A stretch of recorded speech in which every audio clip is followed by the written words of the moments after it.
자유한국당 윤리위원회가 5.18 유공자를 괴물 집단으로 비하한 김순례 최고의원에 대해 당원권 정지 3개월의 징계를 내렸습니다. 문제의 5.18 공청회를 주최한 김진태 의원은 경고를 받았습니다. 여야 4당은 한국당이 솜방망이 징계를 내렸다고 비난했습니다. 중앙아시아 3개국을 순방 중인 문재인 대통령이 전자결제로 문형배 이미선 두 헌법재판관을 임명했습니다. 자유한국당은 내일 서울 광화문 광장에서 대규모 집회를 열고 이미선 헌법재판관 임명을 규탄할 계획입니다. 김학의 사건의 핵심 인물인 윤중천 씨가 구속영장 심사에서 혐의를 모두 부인했습니다. 윤 씨 변호인은 수사단이 김 전 차관과 관계없는 혐의로 무리하게 구속하려 한다고 주장했습니다. 하지만 수사단은 도주 우려가 있고 이번 사건의 중요 인물인 만큼 구속 상태에서 밀도 높은 수사가 필요하다고 했습니다. 윤 씨의 구속 여부는 이르면 오늘 밤 결정됩니다. 오늘 오전 강원 동해시에서 북동쪽으로 54km 떨어진 바다에서 규모 4.3의 지진이 일어났습니다. 올 들어 발생한 지진 가운데 가장 큰 규모로 인근 동해와 강릉은 물론이고 춘천에서도 느껴졌습니다. 다행히 바다 아래 깊은 땅속에서 발생해 피해는 없는 것으로 파악됐습니다. 진주 아파트 방화살인범 42살 안인득이 신상 공개 결정 이후 처음으로 모습을 드러냈습니다. 다친 손을 치료하러 병원에 가기 위해 경찰서에서 나온 건데 범행 동기 등을 묻는 취재진 질문에 횡설수설 답했습니다. 유족들은 국가의 공식 사과를 요구하면서 장례 일정도 미뤘습니다. 서울 논현동의 아파트에서 20대 여성이 프로포폴을 투약하다 숨진 채 발견돼 경찰이 수사에 나섰습니다. 경찰은 이 여성과 함께 살던 40대 성형외과 의사가 처방전 없이 프로포폴을 놔준 것으로 보고 긴급 체포했습니다. JTBC 뉴스룸 지금 시작합니다.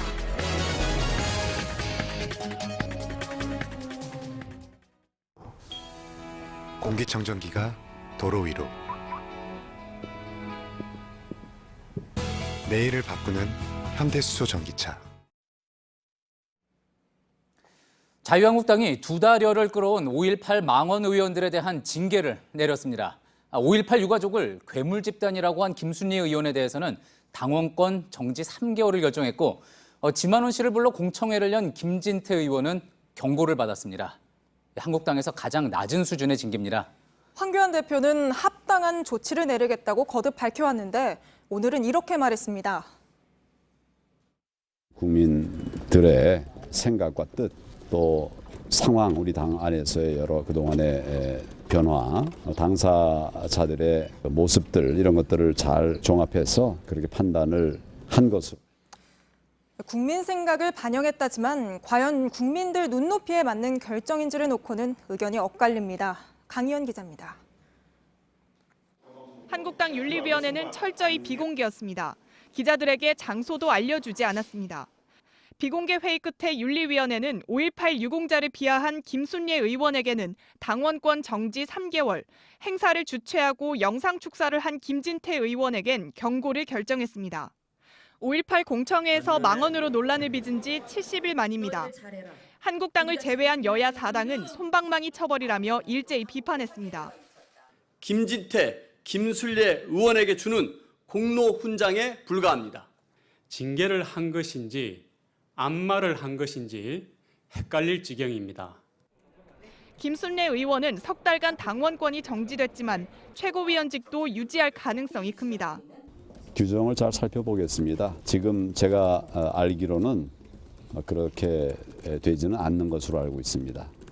김진태 의원이 받은 경고는 한국당 징계 중 가장 낮은 단계로 실제 당내 활동을 하는데 아무런 제한이 없습니다. 김순례 의원은 결과에 따르겠다는 입장이지만 불쾌한 분위기입니다. 그만하시죠. 예. 이거 뭐 그런 거 얘기하지 마시고. 제가 수년이 따르겠다고 말씀드렸잖아요. 선생님. 한국말로 말씀드렸잖아요. 제가. 네네. 김진태 의원은 특별한 발언을 한 것도 없는데 지금까지 고통받아왔다는 입장을 냈습니다. JTBC 강현입니다. 예, 이른바 5.18 망언으로 문제가 된 의원은 모두 3명입니다. 지난 2월 김병준 당시 한국당 비대위원장은 이종명 의원에 대해서는 제명이라는 중징계를 내렸습니다. 하지만 김순례 의원과 김진태 의원은 전당대회에 출마했다는 이유로 당시에 징계를 유보했었죠. 그리고 이후 새로 꾸려진 황교안 대표 체제에서 이들 망원의원에게 훨씬 가벼운 징계를 내린 겁니다. 이윤석 기자입니다. 지난 2월 8일 이른바 5.18 망언이 터져나왔습니다. 그냥 폭동이 민주화운동으로 된 겁니다. 5.18 유공자라는 이상한 괴물 집단을 정치권은 물론 학계와 시민단체 등에서 비판이 쏟아졌습니다. 두 의원의 사과는 태도 논란까지 불러일으켰습니다. 사과드리고요. 제가 어쨌든 사과드리고 5.18 관련 단체들은 국회를 찾아 항의했습니다. 이 민의 전당에서 이렇게 역사를 부정하고 5.18을 능멸하고 김병준 당시 한국당 비대위원장은 사과의 뜻을 밝히고 다시 한번 그 사과의 말씀을 드립니다. 이후 이종명 의원에 대해선 제명 결정을 내렸습니다. 그러나 김순례, 김진태 두 의원은 전당대회 출마자란 이유로 징계 논의 자체를 유보했습니다. 새로 선출된 황교안 대표는 기다려달라는 말만 반복했습니다. 좀 기다려 보시죠. 좀 이것저것 좀 살펴보겠습니다. 절차에 따라서. 그러나 70일 만에 나온 징계는 한국당 당규상 가장 낮은 수준이었습니다. JTBC 이윤석입니다. 한편 자유한국당 윤리위원회는 세월호 유가족을 비하하는 발언을 한 차명진 전 의원, 또 정진석 의원에 대해서도 징계 논의를 시작했습니다. 그런데 일부에서 이들을 노골적으로 두둔하거나 오히려 징계를 이야기한 황교안 대표를 비판하는 목소리도 나왔습니다. 당 지도부가 또 이들 눈치만 보다가 가벼운 징계만 하는 것 아니냐는 우려가 나옵니다. 임소라 기자입니다. 자유한국당 윤리위원회는 두 전현직 의원의 세월호 막말에 대한 징계 논의에 들어갔습니다. 조만간 두 사람으로부터 소명을 들을 예정입니다. 하지만 징계 논의 자체가 잘못됐다는 목소리도 일부에서 나옵니다. 박 전 대통령 탄핵에 반대해온 정규재 씨는 소셜미디어를 통해 황교안 대표가 징계를 운운한 것은 배신이라고 주장했습니다. 차명진 전 의원의 발언도 결코 틀린 말이 아니라고 옹호했습니다. 앞서 홍준표 전 대표도 이들에 대한 징계가 잘못된 시류에 영합하는 것이라며 지도자의 자세가 아니라고 황 대표를 겨냥했습니다. 황 대표는 세월호 막말에 대해서는 단호한 대처를 시사한 바 있습니다. 윤리위원회에서 응분의 조치를 해주기를 바라고 다시 한번 당 대표로서 국민 여러분께 사죄의 말씀을.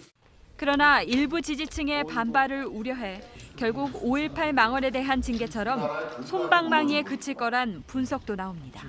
JTBC 임소라입니다. 해외 순방 중인 문재인 대통령은 오늘 문형배 이미선 헌법재판관을 임명했습니다.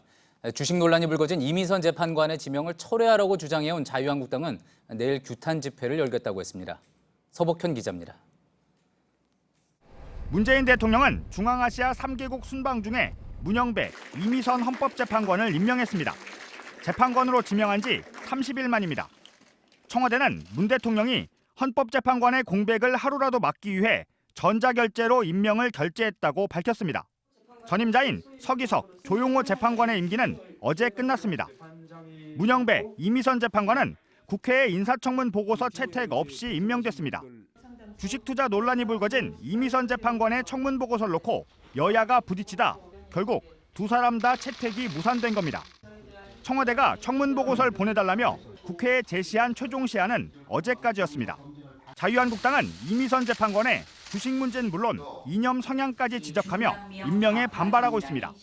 우리법 연구에 민변 등 철저한 코드 사슬로 엮여 있는 이미선 후보자의 임명은 바로 좌파 독재의 마지막 키입니다. 헌법재판관 9명 가운데 6명이 친정부 성향이란 주장도 폈습니다. 한국당은 내일 서울 광화문 광장에서 당원과 지지자들이 참여하는 대규모 규탄 집회를 열겠다고 밝혔습니다. 민주당은 한국당이 국정의 발목을 잡고 있다며 맞서고 있습니다. JTBC 서복현입니다. 법조계에서는 새로 꾸려진 헌법재판소가 앞으로 어떤 결정을 내릴지 주목하고 있습니다. 여성 재판관이 사상 처음으로 3명이 된 데다 그동안 진보적인 입장을 보여온 재판관이 6명이 됐기 때문입니다. 이어서 김선미 기자입니다. 오늘 임명된 두 헌법재판관은 취임식에서 새 각오를 밝혔습니다. 햇살이 누구에게나 공평하게 비치듯 모든 사람이 헌법에서 보장하는 기본권을 누릴 수 있도록 제 견해 어디에도 편견과 독선이 자리 잡을 수 없도록 늘 경계하고 정진하겠습니다. 법조계에선 새 헌법재판소가 내릴 결정에 주목하고 있습니다. 이미선 재판관은 전효숙, 이정미 전 재판관과 이선의 이은혜 재판관에 이어 5번째 여성 재판관이 됐습니다. 사상 처음으로 재판관 9명 중 여성이 3명이 된 겁니다. 이에 따라 여성의 인권 등에 대해 한 걸음 더 나아간 결정이 나올 것이란 분석이 나옵니다. 또 문재인 대통령이 지명한 유남석 헌법재판소장과 김명수 대법원장과 여당 몫으로 들어온 이석태, 이은혜, 김기영 재판관까지 더하면 다른 사안에서도 진보적인 판단이 많아질 것이란 평가도 있습니다. 이들을 모두 포함할 경우 위헌 결정에 필요한 정족수 6명이 채워집니다. 사형제 폐지 같은 사회적 화두에 대해 헌재 판단이 어떻게 달라질지 주목됩니다. JTBC 김선미입니다. 그동안 박근혜 전 대통령의 형 집행정지를 요구해온 자유한국당 일각에서 급기야 이 문제를 정치적으로 풀어야 한다는 주장이 나왔습니다. 민주당은 그렇지 않아도 법치주의를 어겨서 재판을 받고 있는데 또 그러려는 것이냐 반박했습니다. 박유미 기자입니다. 친박계로 분류됐던 자유한국당 홍문종 의원은 박 전 대통령의 형 집행정지를 정치적으로 풀어야 한다고 주장했습니다. 촛불 재판이거든요. 정치 재판, 법리적인 재판이 아닙니다. 그래서 이건 정치적으로 풀어야 되는 일이다. 형평성 문제도 나왔습니다. 역시 재판을 정치적으로 재단한 겁니다. 이걸 굳이 김경수 지사 같은 경우는 77일 만에 석방을 하고 박근혜 전 대통령은 계속 수감을 시키는 것은 형평에도 맞지를 않고 민주당은 형 집행정지 사유에 해당하는지 법적으로 따져보면 될 일이라고 주장했습니다. 의사의 진단을 철저히 받아가지고 그걸로 어필하면 되는데 결론적으로는 정치투쟁의 일환이다. 그런 측면에서 저는 곤란하지 않느냐 이렇게. 법적인 절차를 정치적으로 해결하려는 것 자체가 법치주의에 위배된다고도 강조했습니다. 형 집행정지가 받아들여지면 향후 재판 진행도 차질을 빚을 것이란 주장도 나왔습니다. 지금도 박근혜 전 대통령은 재판 절차를 거의 보이콧 수준으로 협조하지 않고 있는데 검찰은 형 집행정지의 적정성을 심사할 심의위원회 구성에 착수했습니다. JTBC 박유미입니다. 김학의 의혹 사건의 핵심 인물인 건설업자 윤중천 씨가 구속될지 오늘 밤 결정됩니다. 어제 저희 뉴스룸이 전해드린 것처럼 윤 씨는 검찰 수사를 받으면서 대부분 혐의에 진술 거부권을 행사했습니다. 오늘 영장심사에서는 태도를 바꿔 많은 말을 했다고 하는데 역시 혐의는 인정하지 않았다고 합니다. 서울 동부구치소에 나가 있는 취재기자 연결해 보겠습니다. 자, 강은석 기자, 지금 이제 나가 있는 곳이 서울 동부구치소입니다. 그 건설업자 윤중천 씨가 지금 그곳에서 영장심사 결과를 기다리고 있는 거죠? 네, 그렇습니다. 윤 씨는 오늘 오후 2시 40분부터 서울중앙지방법원에서 약 1시간 10분 동안 구속영장 심사를 받았습니다. 범죄 사실은 모두 5가지였는데 검찰 조사 때와는 달리 자신의 혐의를 적극적으로 반박했다고 합니다. 영장 심사가 끝난 뒤에는 제 뒤로 보이는 이곳 서울 동부구치소로 옮겨졌는데 결과는 오늘 밤 늦게쯤 나올 것으로 보입니다. 예. 그러면은 윤중천 씨는 이제 심사에서 구체적으로 어떤 주장을 편 걸로 알려지고 있습니까? 네, 예컨대 감사원 전 국장을 협박해 돈을 뜯어내려 했다는 공갈, 그리고 회사 돈 14억 원을 빼돌렸다는 사기 등 5가지 범죄 사실에 대해 매우 세세하게 반박을 했다고 합니다. 또 김학의 전 차관 의혹과 전혀 관련 없는 다른 사건으로 검찰이 자신을 구속시키려 한다고도 주장했습니다. 특히 최후 변론에선 재기에서 성실하게 살려고 했는데 이제 와서 조사를 다시 또 받게 돼 굉장히 억울하다, 이런 취지의 입장을 밝혔다고 합니다. 예, 지금 이야기한 거는 이제 윤 씨 쪽의 주장인 거고요. 아마 수사단에서는 정반대의 이야기를 했을 것 같은데 수사단, 이런 주장에 대한 수사단의 입장은 뭡니까? 네, 수사단은 이번 수사 범위가 김학의 전 차관 사건 및 관련 사건이다, 이렇게 밝혔습니다. 따라서 이 관련 사건에는 윤 씨의 사건도 당연히 포함되는 것이고 특히 일부 범죄 사실, 예를 들어서 기업인 수사를 무마하려고 윤 씨가 김 전 차관에게 전화를 걸었다, 이런 의혹에 대해서는 이번 사건의 본류와도 관계가 있다는 입장입니다. 다만 개별적인 범죄 혐의에 대해서는 윤 씨 입장에서는 이야기할 수 있는 것이라며 일일이 대응하지 않겠다고도 밝혔습니다. 예. 그리고 이제 수사단이 윤 씨를 구속해야 하는 필요성에 대해서도 적극적으로 이야기를 했다고 하죠. 네, 그렇습니다. 일단 최근 윤 씨가 잇따른 언론 인터뷰에서 자신은 죄가 없다는 취지의 인터뷰를 했었는데요. 이런 말들이 사건 관계자들에게 전한 일종의 메시지가 될 수 있다는 입장입니다. 게다가 윤 씨가 그 딸의 집에서 체포가 됐는데 그 윤 씨가 자신의 이름으로 된 집도 없어 죽어도 확실하지 않기 때문에 도주의 우려도 있다고 밝혔습니다. 특히 이번 사건에서 윤 씨가 차지하는 비중이 절대적인 만큼 윤 씨의 신병을 조기에 확보해 이번 사건의 진실을 규명할 필요가 있다는 취지의 주장도 한 것으로 파악됐습니다. 지금까지 서울 동부구치소에서 JTBC 강현석입니다. 예, 러시아가 북러 정상회담을 공식화했습니다. 다음 주 25일쯤 장소는 블라디보스토크가 유력합니다. 김정은 위원장은 이번에도 열차를 타고 갈 걸로 보이는데 회담장으로는 국제회의가 열렸던 섬 안에 있는 대학교가 거론되고 있습니다. 김소현 기자입니다. 크렘린궁은 푸틴 대통령의 초청으로 김 위원장이 4월 말 러시아를 방문한다고 밝혔습니다. 극동 지역인 블라디보스토크에서 25일 전후가 될 가능성이 높습니다. 26일부터 푸틴 대통령이 중국을 방문하는 데다 최우선 배석자인 러시아 외무장관은 24일 모스크바 일정이 있는 걸로 알려져 25일이 유력합니다. 김 위원장은 안전과 편의를 고려해 전용 열차로 이동할 거란 전망입니다. 의전을 맡는 김창선 국무위 부장이 블라디보스토크 역 주변을 점검하는 모습도 후지 TV 카메라에 포착됐습니다. 전문가들은 중국을 경유하는 길은 철로 상황이 좋지 않아 북러 국경을 바로 통과할 걸로 내다봤습니다. 평양에서 블라디보스토크까지는 약 20시간이 걸립니다. 다만 두 나라 철도 궤도의 폭이 달라 중간에 바퀴를 바꿔 달아야 합니다. 회담장은 남쪽 루스키 섬에 위치한 극동 연방대학교가 될 걸로 보입니다. 2015년부터 동방경제포럼이 열리는 곳으로 해변에 현대식 건물과 공원이 있는 대형 캠퍼스입니다. 일부 동은 이미 폐쇄됐고 행사 준비를 위한 공사에 들어간 걸로 확인됐습니다. JTBC 김소현입니다. 하노이에서 열렸던 2차 북미 정상회담이 결렬된 뒤 북한이 첫 정상외교 상대로 중국이 아닌 러시아를 택한 것 주목할 만한 일입니다. 취재 기자와 좀 더 이야기 나눠보겠습니다. 자, 신진 기자, 지난해 이제 김정은 위원장은 북미 정상회담 앞뒤로 해서 중국을 가지 않았습니까? 이번에는 러시아로 가는 거군요. 네, 전문가들은 이 북한 입장에서 대미 협상력을 높이기 위해서는 중국보다는 적어도 러시아가 이번에는 유리할 것이라고 분석을 합니다. 예. 이 중국은 미국과 무역 협상 마무리 단계에 있기 때문에 러시아가 외교적인 제약을 덜 받는다는 겁니다. 또 러시아도 북한을 끌어안으면서 동아시아에서 영향력을 확보하려는 의도가 있을 것으로 분석이 됩니다. 예. 러시아는 북한 비핵화 문제와 관련해서 그동안 어떤 입장을 취해왔습니까? 네, 최근 들어서 공식적인 입장을 발표한 적은 없습니다. 하지만 대체로 국제사회의 규범, 그러니까 제재 이행의 틀 안에서 북한의 입장을 옹호할 것으로 전문가들은 예측합니다.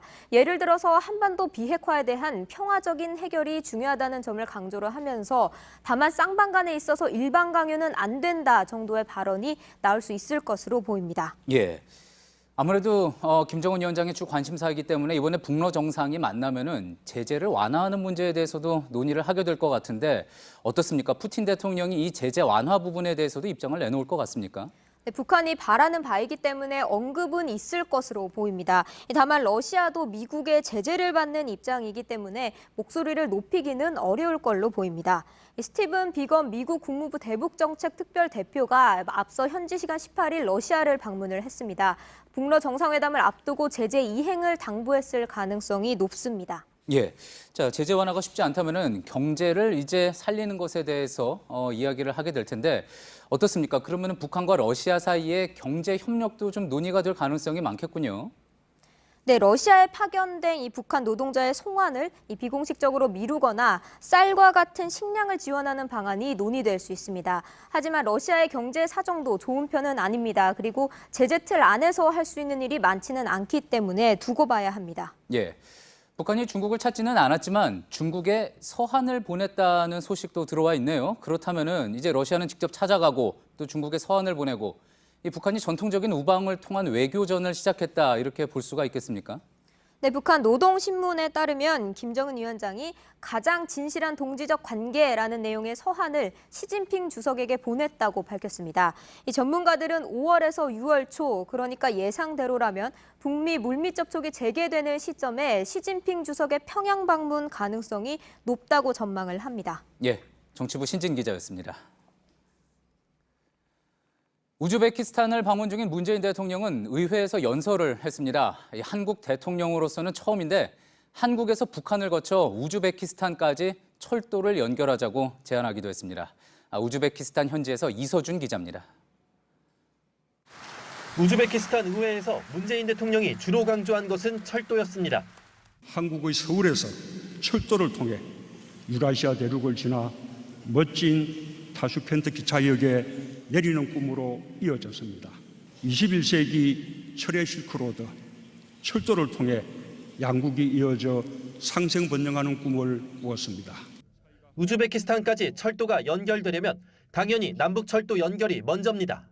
북미 관계가 경색되며 진척이 없는 남북철도 연결에 대한 지지를 당부한 것으로 풀이됩니다. 문 대통령은 중앙아시아 비핵화 선례가 우리 정부에게도 교훈이 되고 있다고 말했습니다. 우즈베키스탄은 1993년 유엔 총회에서 중앙아시아 비핵지대 창설 방안을 제안했고 주변 국가들과의 끊임없는 대화와 노력으로 마침내 2009년 중앙아시아 비핵지대 조약이 발효되었습니다. 구소련의 전술핵무기가 배치됐던 것으로 알려진 우즈베키스탄은 과거 해당 지역의 비핵화를 주도한 바 있습니다. 문 대통령은 고구려 사신이 그려진 우즈베키스탄 유적 아프로시아 벽화를 강조했습니다. 내일 우즈베키스탄 대통령과 함께 이 벽화를 방문할 예정입니다. 두 나라의 오랜 인연을 강조하는 겁니다. 우즈베키스탄 타슈켄트에서 JTBC 이서준입니다.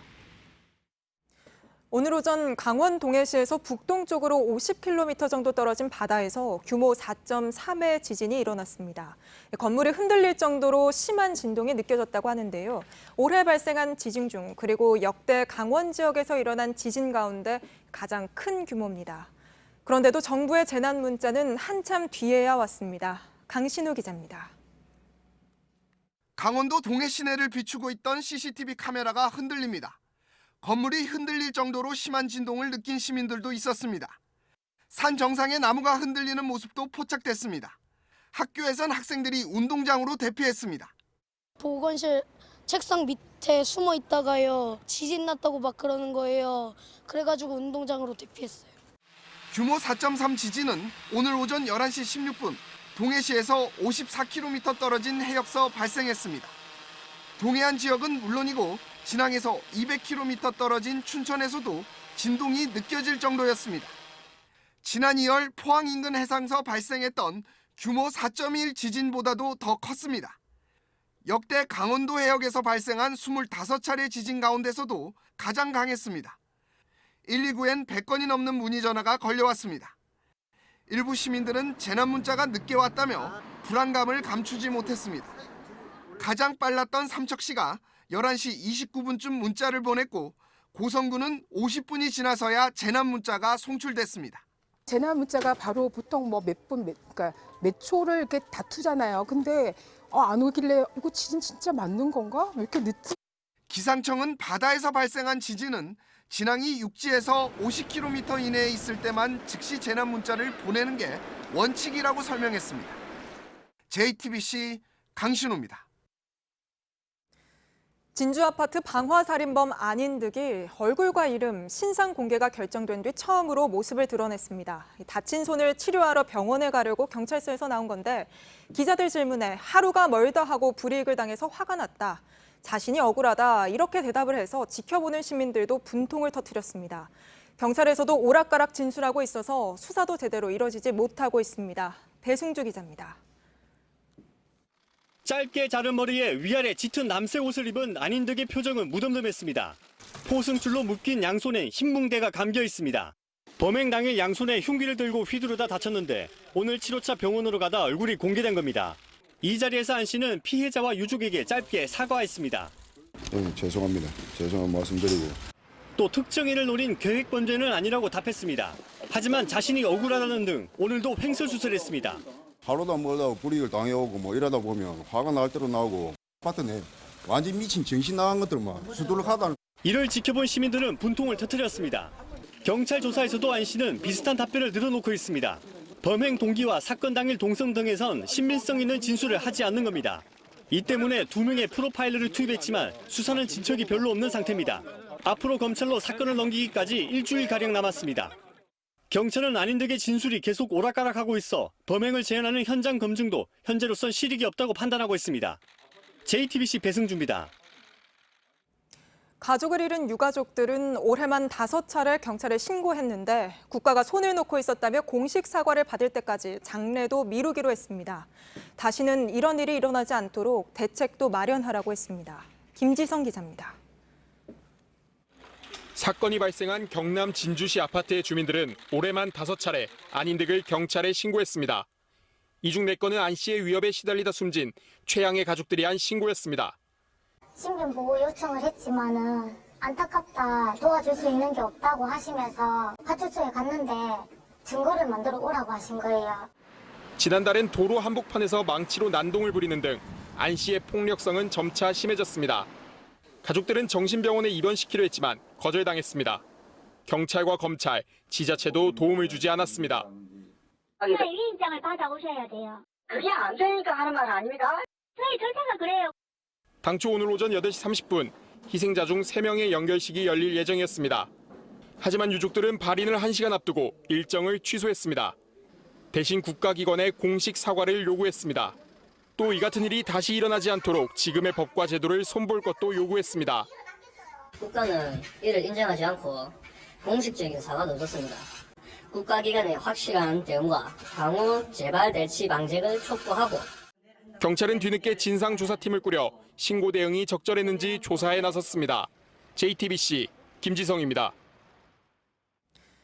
연예인과 유력 인사들의 마약 의혹이 잇따르는 가운데 이번엔 20대 여성이 집에서 마약류인 프로포폴을 맞다가 숨진 채 발견됐습니다. 경찰은 여성의 남자친구인 40대 성형외과 의사가 불법으로 프로포폴을 놔준 것으로 보고 긴급 체포해 조사하고 있습니다. 먼저 홍지용 기자입니다. 어제 낮 29살 강모 씨가 집에서 숨진 채 발견됐습니다. 팔에는 주사 바늘이 꽂혀 있었습니다. 이 바늘은 프로포폴이 담긴 수액 봉지와 이어져 있었습니다. 신고를 한 사람은 강 씨의 남자친구이자 성형외과 의사인 43살 이모 씨였습니다. 경찰은 의사 이 씨를 긴급 체포했습니다. 불법으로 프로포폴을 주었다고 본 겁니다. 의사 이 씨는 강 씨가 평소 잠을 잘 못 잔다고 호소해 처방전 없이 프로포폴을 주었다는 취지로 진술했습니다. 프로포폴을 놔주고 외출했는데 전화를 안 받아서 돌아가 보니 숨져 있었다는 겁니다. 경찰은 이 씨가 일하는 병원을 압수수색하고 프로포폴을 빼돌렸는지 여부도 조사하고 있습니다.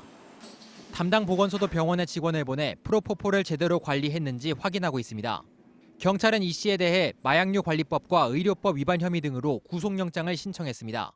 JTBC 홍지용입니다. 성형외과에서 쓰는 프로포폴은 일일이 확인하기도 어렵다는 게 큰 문제입니다. 정부에서 관리하겠다며 시스템을 만들었지만 의료진이 거짓으로 보고하거나 빠뜨리면 적발조차 쉽지 않습니다. 이렇게 빈틈이 많은 프로포폴 관리가 결국 남용을 부추긴다는 지적이 나옵니다. 이상엽 기자입니다. 프로포폴도 저게 한 사람의 그냥 딱 정해져 있는 그런 양이라는 게 있지는 않아요. 한 앰플 따가지고 이 사람한테 그냥 줬다, 저 사람한테 줬다. 남은 게 있으면 그것도 집에 가져갈 수도 있고 누가 감시를 갖다가 다 할 수 있는 그런 부분이 아니니까요. 취재진과 접촉한 한 성형외과 의사는 병원에서 쓰는 프로포폴이 제대로 관리되지 않는다고 했습니다. 의료 인력들이 마약류를 갖다가 쉽게 이렇게 손에 넣을 수 있는 이제 그런 상황 때문에 몸이 아프면 집에 가져와가지고 뭐 판매 목적으로 프로포폴을 빼낼 가능성도 큽니다. 자주 이게 다니는 친분 있는 환자가 만약에 필요 이상의 투약을 요구한다. 중독으로 가고 있다는 거를 알면서도 돈을 받고서 이제 그거를 놔줬다고 하면은 이제 사실상 이제 마약 판매 행위가 되는 거니까. 정부가 구축한 관리 시스템에 따라 병원은 프로포폴 사용량 등을 의무적으로 보고해야 합니다. 하지만 어디서 어떻게 쓰고 있는지 정확하게 확인하기가 어렵다고 합니다. 지금은 마약 투약 관련 시스템을 해가지고 되게 돼 있는데 그냥 숫자를 갖다가 이제 떠놓는 거잖아요. 법 자체 구멍이 너무 많아가지고. 식품의약품안전처는 마약 안전기획관 자리를 새로 만들어 마약류 관리를 위한 컨트롤 타워를 세울 방침이라고 밝혔습니다. JTBC 이상엽입니다. 원룸이 밀집한 대학가에서 20대 여대생이 숨진 채 발견됐습니다. 범인은 돈을 노린 20대 남성으로 불과 400m 거리에 살던 이웃이었습니다. CCTV를 보니 다른 피해자를 노렸던 정황도 있었습니다. 백민경 기자입니다. 깜깜한 밤, 덩치 큰 남성이 여성을 따라갑니다. 빨리 걸어 뒤쪽으로 다가서고 잠시 후 핸드백을 흔들며 다른 방향으로 사라집니다. 조금 전까지 여성이 들고 있던 가방입니다. 부산 남부경찰서는 어제 오전 7시 30분쯤 남구 대연동 주택가 골목에 세워진 승용차 아래서 숨진 채 쓰러져 있는 21살 A씨를 발견했습니다. 자기 차를 타려고 보니까 문을 열어보니까 그렇게 돼 있었다고. 경찰은 오후 8시쯤 CCTV와 차량 블랙박스 영상 등을 통해 25살 용의자 B씨를 붙잡았습니다. 범인은 범행 장소에서 불과 400m 거리에 사는 이웃 주민이었습니다. 근처에 대학교만 3곳, 밤에도 인적이 드물지 않은 도심 한복판에서 범행이 벌어졌습니다. CCTV에는 범인이 다른 여성의 뒤를 쫓아가다 포기하는 장면도 잡혔습니다. 누구든 피해자가 될 수 있었습니다. 여기가 좀 캄캄하거든요. 밤에 웬만하면 안 돌아다니는데 좀 더 조심해야죠. 범행을 부인하던 B씨는 자신의 바지에서 피해자 혈흔이 검출되자 범행을 일부 시인했습니다. 범행 이유에 대해선 술을 먹어 기억이 나지 않는다고 진술했습니다. JTBC 백민경입니다. 어젯밤 베트남 다낭으로 출발하려던 에어 서울 여객기가 정비 문제 때문에 출발이 9시간 늦어졌습니다. 승객들은 공항에서 밤을 새웠고 여행 일정도 어그러졌지만 보상을 받기는 쉽지 않은 상황입니다. 정재우 기자입니다. 어젯밤 11시 40분 베트남 다낭으로 떠나려던 에어서울 여객기가 오늘 아침 9시가 넘어서야 출발했습니다. 비행기 꼬리 날개 부분에 이상이 생겼는데 정비에 시간이 걸리면서 출발 예정 시간이 자꾸만 늦춰졌습니다. 결국 다른 비행기를 띄울 때까지 175명의 승객들은 밤새도록 공항에서 대기해야 했습니다. 에어서울은 아시아나항공의 100% 자회사입니다. 비행기 값의 30%를 환불해주겠다는 제안에 승객들은 불만을 터뜨립니다. 무시하고 항공용 환불 소비자 보호원의 규정이 그렇게 돼 있습니다. 소비자 분쟁 해결 기준에 따르면 출발이 12시간 이내로 늦어진 경우엔 요금의 20%를 보상하게 돼 있습니다. 필요하면 숙박비 등도 지원해야 합니다. 에어서울 측에서 공항에서 쓸 수 있는 식사 쿠폰을 나눠줬지만 승객들은 새벽 시간이라서 거의 사용하지 못했다고 합니다. 에어서울은 적어도 5만 원 이상을 배상하고 현지 여행 일정에 지장이 없도록 지원하겠다고 했지만 승객들의 불만은 쉽게 가라앉지 않고 있습니다. JTBC 정재우입니다.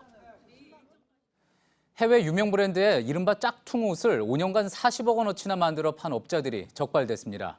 대형 온라인 쇼핑몰에 정품이라면서 가짜 수입 신고서까지 올려놨습니다. 여기 속아서 산 소비자가 8만 명이나 됩니다. 이현 기자입니다. 관세청 서울세관 조사관들이 아파트 문을 열고 들어갑니다. 비닐로 포장된 옷더미가 현관 앞부터 잔뜩 쌓여 있습니다.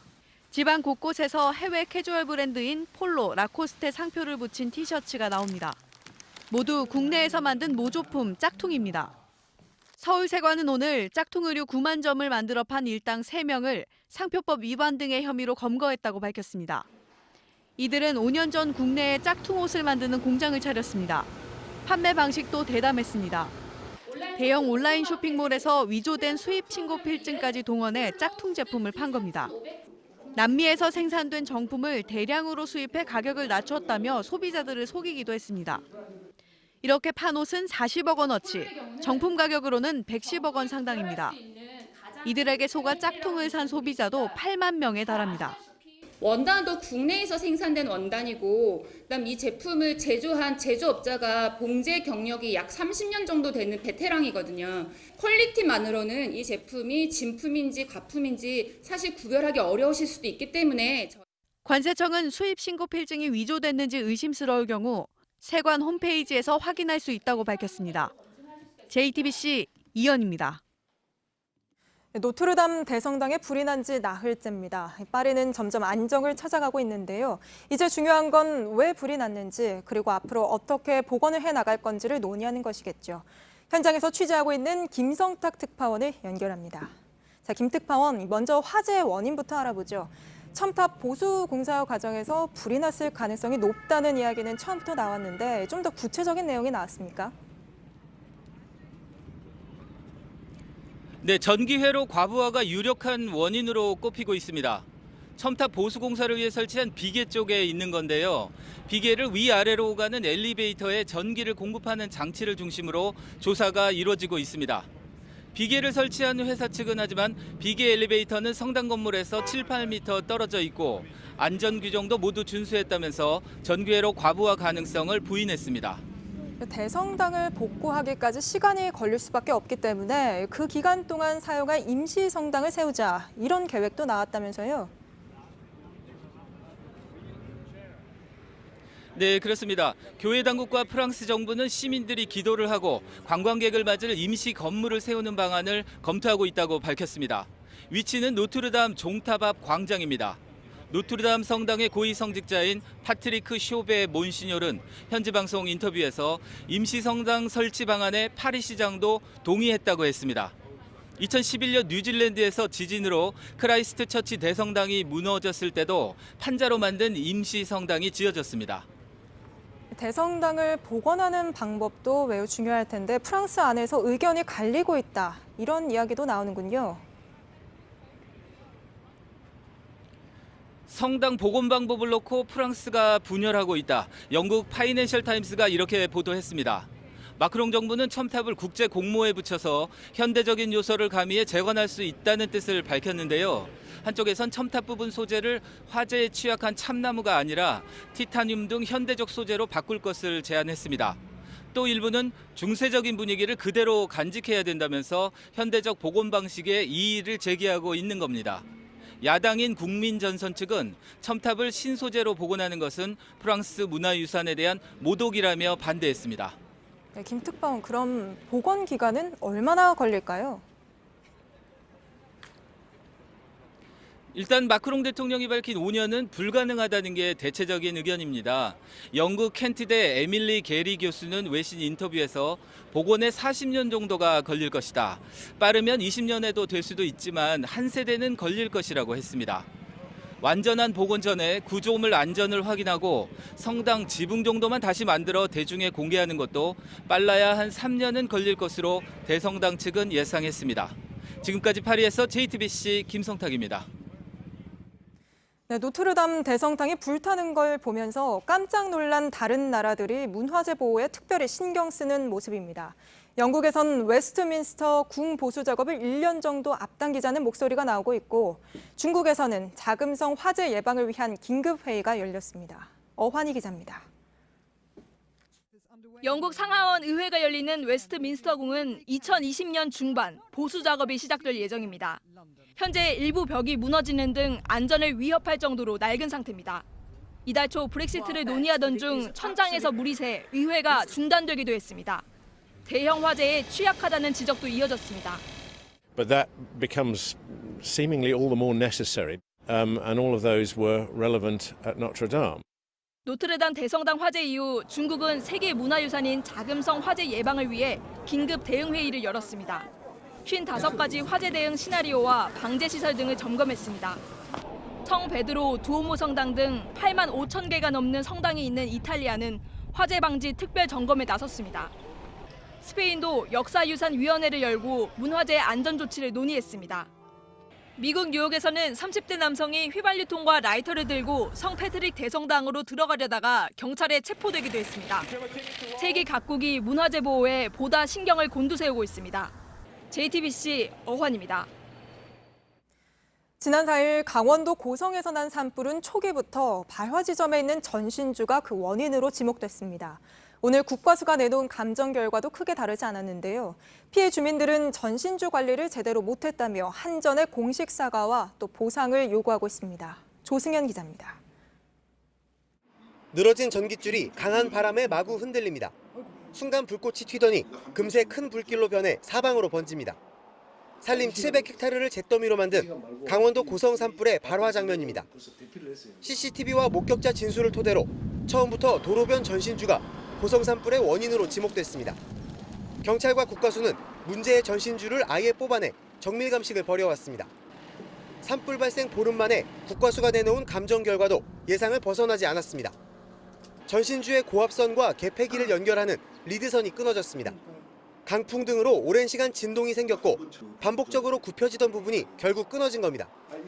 전류가 흐르는 상태에서 끊어진 부분이 전신주에 닿자 아크라고 불리는 불티가 생겼습니다. 이 불티가 마른 낙엽과 풀 위에 떨어져 큰 불로 번진 것으로 보입니다.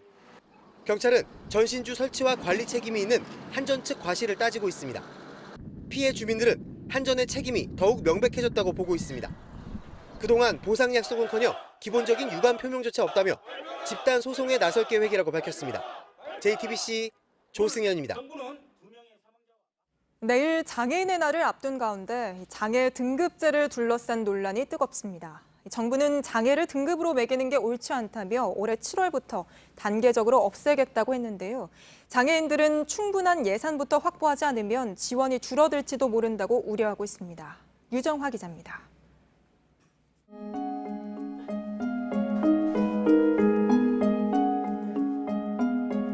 화장실도 못 가고 아무것도 못 해요. 전화도 사실은 혼자 못 받아요.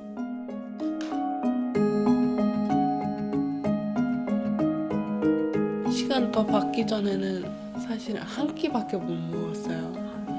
네, 저녁 한 끼.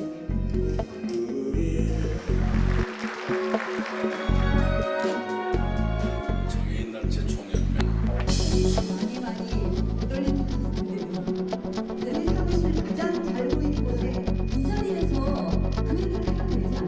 예산이 반영이 하나도 안 됐다고 하더라고요. 등급이 폐지된다고 해도 그게 제대로 서비스를 받을 수가 없잖아요. 그냥 등급만 없을 뿐이지.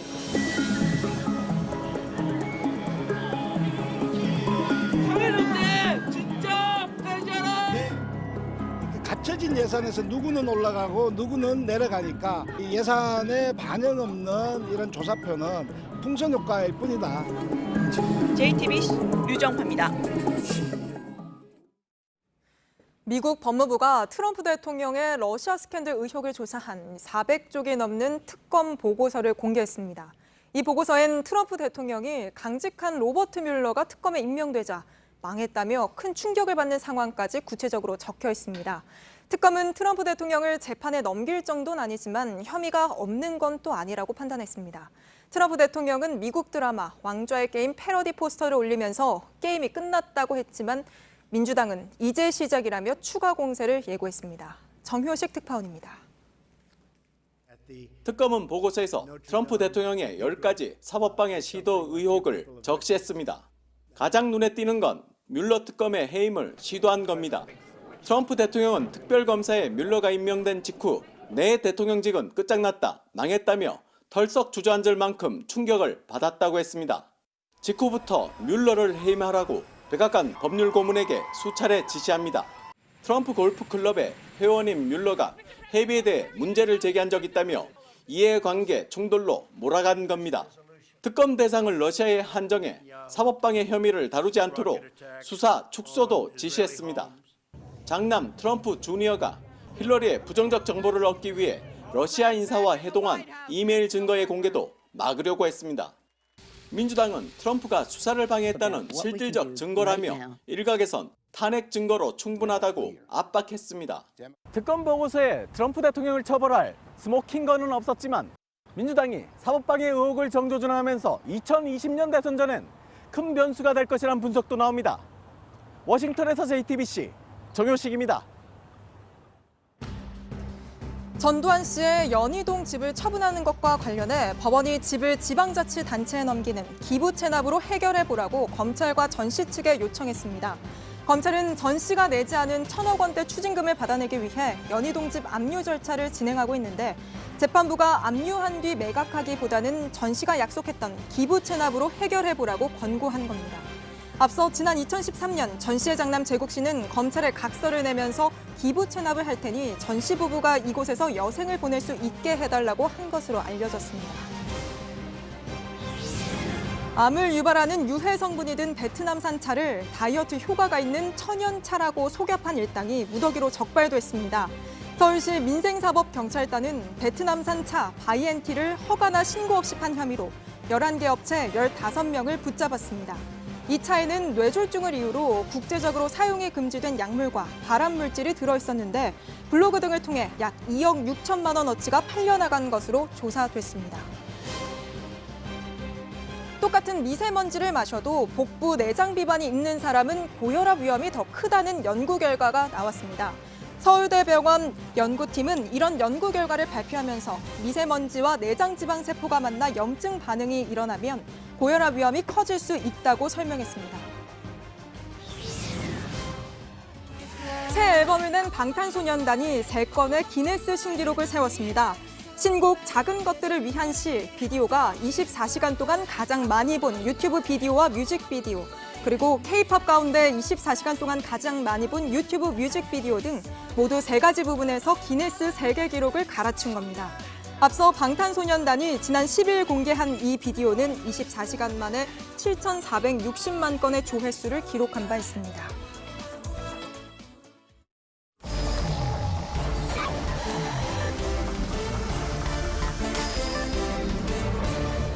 예, 비하인드 뉴스를 시작하겠습니다. 이성대 기자가 나와 있습니다.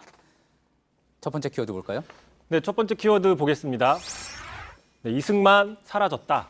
예, 이승만 대통령이 사라졌습니까? 무슨 이야기입니까? 네, 오늘 아시는 것처럼 4.19 59주년입니다. 굳이 설명하지 않아도 다 시청자들 아시겠지만 간단히 얘기하면 이승만 정권의 어떤 독재에 항거하고 또 그 정권을 무너뜨린 국민들의 첫 민주주의 승리의 역사입니다. 자, 그래서 정치권 대부분이 이 날을 기념하는 논평을 냈는데 당장 민주당 같은 경우에는 이날은 전국의 학생과 시민이 이승만 독재 정권을 무너뜨렸다. 자, 바른미래당도 이승만 정권은 학생들을 향해 총격을 가했다. 민주평화당, 정의당 다 역시 이승만 독재 정권에 대한 항거를 부각을 했습니다. 예, 지금 이 화면에 나오고 있는 것처럼 이승만이 다 등장을 했는데 키워드에서 이승만 사라졌다는 왜 그렇게 잡은 겁니까? 네, 이 논평에서 안 나온 당이 하나 있죠. 바로 자유한국당입니다. 자유한국당 논평을 제가 여러 번 정독을 해봤는데 이승만 정권이라는 표현은 나오지 않습니다. 예. 다만 유추해 볼 수 있는 게 대한민국 민주주의는 불의한 권력에 저항하는 각성된 시민의식과 용기, 희생으로 지켜졌다라고 얘기를 했습니다. 자, 보시는 것처럼 불의한 권력이라는 은유법을 사용했기 때문에 이게 어떤 걸 가리키는지는 아마 다 얘기를 안 해도 알 겁니다. 예. 다만 누가 불의한 권력이냐라고 얘기했을 때 이승만 정권이다라는 식의 직접적인 주어는 없는 셈입니다. 예, 지난달이었죠. 3.15 마산 의거 기념일 이제 논평에서도 자유한국당만 이제 이승만 정부, 부정선거, 자유당 같은 단어를 쓰지 않았다 이렇게 비하인드 뉴스에서 소개한 바가 있지 않았습니까? 그렇습니다. 그때 자유한국당이 이승만 전 대통령을 계승한다고 공개적으로 밝힌 만큼 과거 정부 시절의 어떤 그런 안 좋은 역사를 공개적으로 비판하는 것, 정면 비판하는 게 부담스러운 게 아니냐 이런 분석 당시에도 전해드렸습니다. 자, 반대로 이승만 전 대통령을 정면에서 거론한 한국당 내 인사가 있습니다. 자, 보시면요. 자, 최근에 자주 언론에 나오고 있습니다. 김문수 전 지사인데 자신의 페이스북에 이렇게 글을 썼습니다. 4.19 젊은 피는 거룩한 민주자단에서 영원하다. 자, 그리고 건국 대통령 이승만도 영원할 것이다라고 썼는데 예. 자, 4.19의 피해자와 또 4.19의 원인을 제공한 사람을 다 같이 올려놓고 영원할 것이다라고 칭송을 하는 것, 오늘 같은 날에 이게 적절한 게 맞냐라는 논란이 일고 있습니다. 예, 자유한국당에서 거의 유일하게 이성대 기자 이야기한 것처럼 정면으로 이승만 대통령을 거론을 했는데 전혀 예상치 못한 방법으로 거론을 한 거군요. 알겠습니다. 두 번째 키워드 볼까요? 자, 두 번째 키워드 보겠습니다.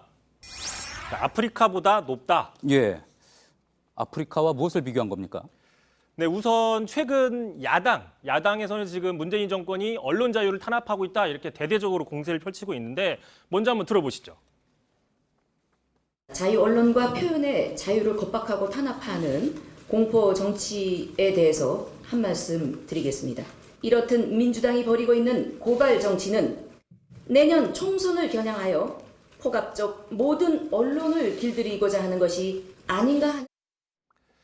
자, 저렇게 야당에서는 비판을 하고 있는데, 자, 그런데 저명한 국제 언론 단체이죠. 국경 없는 기자회가 어제 180개국을 상대로 올해 언론 자유 지수를 공개를 했습니다. 그 지수를 보시면 우리나라 같은 경우에는 올해 41위를 기록했는데, 자, 최근 3년 동안 순위가 상승하고 있습니다. 보시는 것처럼 보수 정부 시절보다는 더 순위가 올라가고 있는 상황인 겁니다. 예. 자, 그러니까 야당이 비판한 것과는 달리 국제사회, 그러니까 국제사회 언론 기관이 보기에는 우리 언론 자유가 높아졌다고 평가한다. 그런 이야기군요. 자, 그런데 이제 두 번째 키워드에서 얘기했던 아프리카보다 높다라고 한 것도 이 부분 언론 자유 순위 이야기한 겁니까? 그렇습니다. 아프리카보다 우리가 그럼 높은지 낮은지 한번 좀 체크를 해볼 수가 있는데 참고로 보시면서 좀 설명을 드리면 자, 대한민국 밑에 세네갈이 있습니다. 세네갈, 예. 아프리카 나라인데 갈치로 유명한 나라죠. 또 보츠와나, 최근에 지난해 트럼프 대통령이 뭐 거지 소굴이라는 표현을 해가지고 논란이 됐던 예. 그런 나라 중에 하나입니다. 자, 보시는 것처럼 2017년을 기준으로 해서 그 전년도에는 우리나라의 순위가 이들 나라보다 낮은 수준이었습니다. 하지만 예. 17년 이후에는 우리나라가 이들 나라보다는 좀 높은 수준이 올라가고 있기 때문에 예. 자, 물론 아프리카라는 인식, 어떤 선입견 때문에 이런 나라들과 비교하는 게 뭐 맞느냐라는 얘기도 있을 수 있지만 또 이들 나라 역시 아프리카에서는 비교적 언론 자유가 좀 있는 나라들이긴 합니다. 예. 하지만 4.19나 5.18 같은 나름의 민주주의 역사를 키워온 우리나라가 과거에 이런 나라들보다 좀 떨어졌다라는 건 좀 문제가 있는 게 아니냐라는 지적인 겁니다. 예, 이성대 기자의 의견대로 아프리카와 굳이 비교를 하는 것이 적절하느냐에 대한 문제 지적은 있지만 아무래도 이제 오랜 이제 독재를 겪고 있고 또 내란을 겪고 있는 곳이 많다 보니까 그런 비교를 하는 이야기들이 좀 많이 나왔던 거죠. 혹시 다른 나라들 상황은 좀 어떻습니까? 당장 제일 눈에 띄는 게 미국인데요. 미국 같은 경우에 보시면은 올해 48위입니다. 예. 우리나라보다 순위가 떨어지고 또 트럼프 대통령이 거지 소굴이라고 비판했던 보츠와나보다도 순위가 더 떨어지고 있습니다. 그렇습니까? 자, 또 맨 마지막 180개국인데 맨 마지막 순위를 좀 보시면요. 북한 179위입니다. 늘 꼴찌를 기록했는데 올해는 한 단계 상승을 했습니다. 아무래도 북미나 남북 정상회담의 영향이 아니냐라는 분석이 있고, 자, 마지막 맨 꼴찌죠. 최하위 투르크메니스탄이라는 그 중앙아시아 국가인데 예. 지금 문재인 대통령이 순방을 갔던 나라입니다. 예, 알겠습니다. 이 4년 전 제가 이 같은 주제로 언론 자유 순위에 대해서 팩트 체크를 했던 기억이 나는데요. 이제 그 당시에는 유력 정치인이 본인이 방송사에 전화를 걸어서 왜 이 패널을 바꿔라라고 이야기했더니 패널이 당장 바뀌더라. 그런 이야기를 이제 기자들 앞에서 자랑스럽게 했다는 그런 이야기도 있었고, 또 세월호 참사 시절에는 청와대에서 공영방송의 보도에 개입했다. 그런 이야기도 사례로 제가 들었던 기억이 납니다. 그런 상황이 아무래도 그 당시 순위에 영향을 미쳤다고 볼 수가 있는 거겠죠. 예, 잘 들었습니다. 비하인드 뉴스 이성대 기자였습니다. 기독교의 최대 기념일인 부활절을 앞둔 금요일입니다. 프란치스코 교황은 교도소를 찾아가 죄수들의 발을 씻겨주면서 성직자는 자신을 낮춰야 한다고 당부했습니다. 부활절을 맞는 세계 곳곳의 모습을 이도성 기자가 전해드립니다. 프란치스코 교황이 무릎을 꿇은 채 사람들의 발을 차례로 씻어줍니다. 흰 수건으로 물기를 깨끗이 닦고 발에 입맞춤까지 합니다. 최후의 만찬을 기리는 세족식입니다. 의자에 앉은 12명은 로마 근처 교도소의 죄수들로 인종도 국적도 제각각입니다.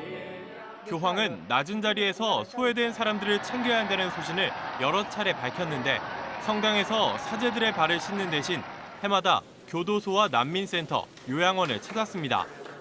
Il vescovo deve essere il più servitore e ognuno di noi deve essere servitore degli altri. 성 베드로 대성당에서 열린 미사에서도 예수는 조건 없는 사랑으로 언제나 사람들과 함께했다고 강조했습니다. 스페인 말라가에서는 거대한 왕좌가 등장했습니다. 붉은 옷을 입은 신자들이 왕좌를 둘러매고 거리를 돌았습니다. 과테말라 사람들은 참회의 뜻을 담은 보라색 옷을 입고 십자가상을 짊어졌습니다. 채찍으로 자신의 몸을 때리거나 십자가에 장미꽃잎을 놓으며 예수의 고통을 함께했습니다.